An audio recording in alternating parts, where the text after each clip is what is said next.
28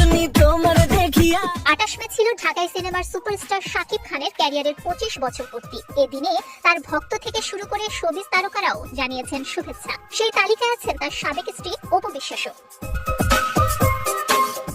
ফেসবুকে একটি স্ট্যাটাসের মাধ্যমে সুপারস্টার শাকিব খানকে শুভেচ্ছা জানান অপু বিশ্বাস। সেই স্ট্যাটাসের একটি শব্দকে ঘিরে তৈরি হয়েছে নানা প্রশ্ন। ভালোবাসার ইমোজি দিয়ে লেখা স্ট্যাটাসে অপু লিখেছেন 72 মুভি, কোটি টাকার কাবিন, স্ত্রী আবরাম খান জয়। শেষে গিয়ে লিখেছেন অনেক শুভেচ্ছা বাবুর বাবা। অপু সেই স্ট্যাটাসের সবকিছু ঠিকঠাক মনে হলেও সবার নজর পড়েছে স্ত্রীর শব্দের উপর। 28 মে বেলজিয়াম হয়ে স্পেনের বার্সেলোনায় গেছেন অপু বিশ্বাস। বাঙালিদের আয়োজনে একটি মেলায় অংশ নিতে সেখানে গেছেন তিনি। সেখান থেকে স্ট্যাটাসের ব্যাপারে কথা বলেছেন অভিনেত্রী।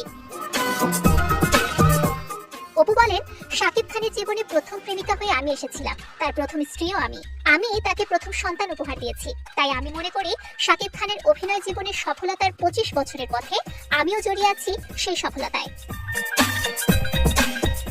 এই বিশেষ দিনে শাকিব খানকে সরাসরি শুভেচ্ছা জানানো হয়েছে কিনা জানতে চাইলে অপু বলেন, সেটা তো বলা যাবে না। একমাত্র ওয়ালটন এসি দিচ্ছে 1 বছরের রিপ্লেসমেন্ট গ্যারান্টি এবং কম্প্রেসারের 10 বছরের গ্যারান্টি। আর আমি তো ফেসবুকে শুভেচ্ছা জানিয়েছি। শাকিব খান আমার সন্তানের বাবা, সেই হিসেবে তার সফলতার এই বিশেষ দিনটির জন্য আমি নিজেও খুশি। দোয়া করছি এই সফলতা আরো দ্বিগুণ হোক। শাকিবের এই সফলতার চাকা আরো 25 বছর গড়িয়ে চলুক।